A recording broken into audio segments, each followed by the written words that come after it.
പാട്ടുവേദിയിലേക്ക് ഒരു മനോഹര ഗാനവുമായി വൈകി എത്തുന്നു. ഇങ്ങനത്തെ കുട്ടികൾ ഇങ്ങനെ പാടുമ്പോൾ നമുക്ക് ഒരു ഗോഡിന്റെ പ്രസൻസ് ആണ് നമുക്ക് ഫീൽ ചെയ്യുന്നത്. കൃഷ്ണഗുഡിയിൽ ഒരു പ്രണയകാലത്തിന്റെ ചിത്രത്തിലെ ഗാനവുമായാണ് താരമെത്തുന്നത്.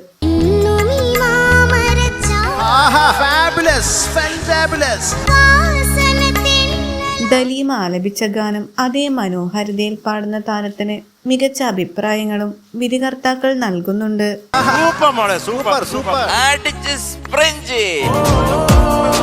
ഈ പിള്ളേരൊക്കെ ഇങ്ങനെ പാടിയാൽ ഫിനാലെ ഒരു ഒന്നൊന്നര ഫിനാലെ ആയി. രാഗവേദിയിലേക്ക് പുത്തൻ പ്രകടനം കാഴ്ചവെക്കാൻ പാർത്ഥിവി എത്തുന്നു. മധുവങ്കളുടെ വലിയ ഇഷ്ടം തോന്നുന്നു. അങ്ങനെ കുറെ മധു ഉണ്ടല്ലോ ഈ പാട്ടില്. കുരുന്ന താരങ്ങളുടെ ഈ പുതിയ പ്രകടനങ്ങൾ കാണാൻ നമുക്ക് കാത്തിരിക്കാം.